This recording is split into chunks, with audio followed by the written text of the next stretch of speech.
Hi, I'm Tayna, and I'm going on a new Fairtrade adventure to find out how important the food we eat from around the world is to us.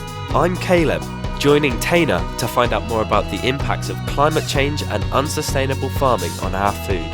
I discover how people in developing countries do not always have enough food and water, How it affects our future and us. and how being Fairtrade certified can make a difference for farmers.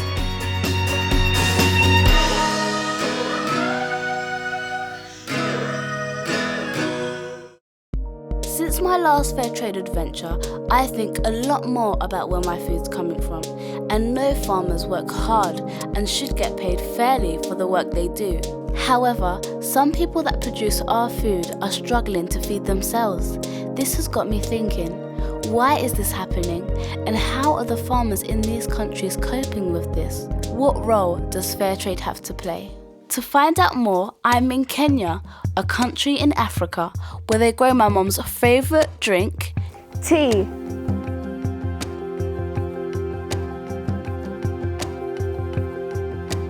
I met with Patrick. He works for a Fairtrade tea company. He explained how they grow tea here.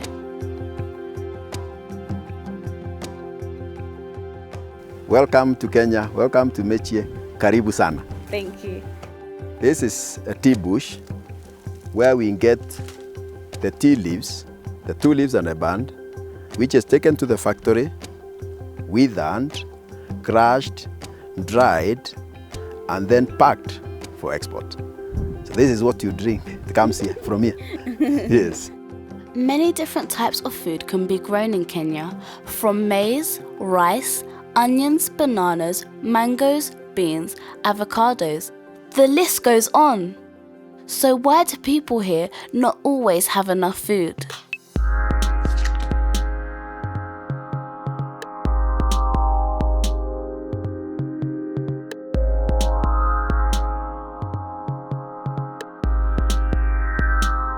Tara explained to me that sometimes the way people farm can damage the land.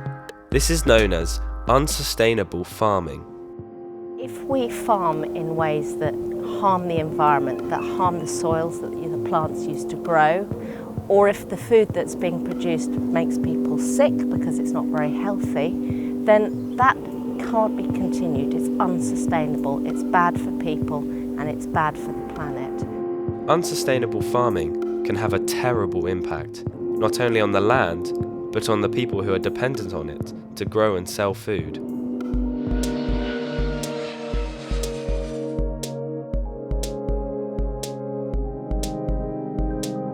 Elliot took me over the hill to visit another farm. This isn't a Fairtrade farm. There used to be a river here, but now it's completely dried up. So what's happened here? Has the landscape changed due to unsustainable farming? It looks so different to what I've seen at the tea farms. It used to be a river here, but farmers around here, as you can see, they cleared the forests. The farmers have cleared the forest and planted different crops that have caused the river to dry up. Also, when the wrong crops are planted here, their roots are too weak to hold the soil, and the rain washes the soil away. Because of this, the land is dry. Now the people living in the area do not have a local river to wash and drink water from. But it's not just the wrong crops that are causing this problem. Elliot pointed out to me that farmers have been planting trees called eucalyptus trees. These are quick and easy to grow and can be sold for firewood. But these trees also drink a lot of water. Their roots are literally sucking the land dry. Why would farmers farm in this way if they knew that it would cause so many problems? Patrick at the Fairtrade tea farm explained why. He told me it's because people are poor. They farm this way to try to make the most money they can. They don't have much choice. They need the money now, not tomorrow. They need it now.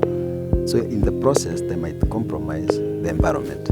It's crazy to think that here the land is so fertile and can grow all this tea, and just over the hill the land is falling away due to unsustainable farming.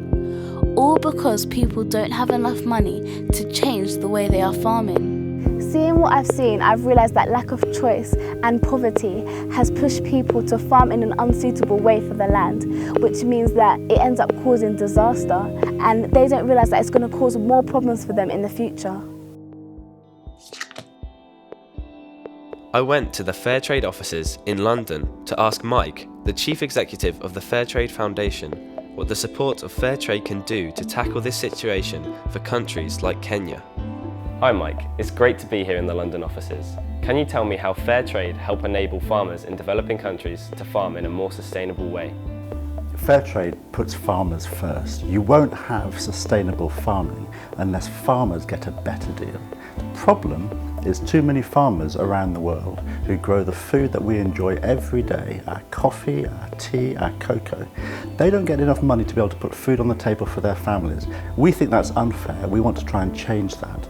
Fairtrade gives farmers a guaranteed price for the food that they grow for us, but also, and this is the best bit, they get an extra premium. That Fairtrade premium is an extra pot of money that their communities use to invest in schools, they build hospitals, healthcare, and they make their own world a better place. This Fairtrade premium is used to fund projects that educate the farmers and equip them to farm in a way that does less to harm the land. I went to visit Leandro, a Fairtrade farmer who learnt about managing the trees in his farm through a Fairtrade premium project. He explained to me if it wasn't for the advice he received from the project, the well in his farm would now be completely dry. This would have been terrible for his family because he uses this water for his food crops as well as drinking water for his family and animals. Leandro took me to the river in his farm to show me that by planting the right trees, the water was able to come back again. By cutting down his eucalyptus trees and replacing them with the right trees that grow naturally in this area or indigenous trees, Leandro was able to restore the water in his well. Because of the Fairtrade premium, these tea farmers have been able to get training on how to farm in a way that looks after their environment, so food can keep on growing year after year. This has a massive impact on the people who live in these areas. They have enough food to sell and the water supplies are improving. In our next episode, we'll be exploring the problems caused by climate change and how this is affecting farmers across the world.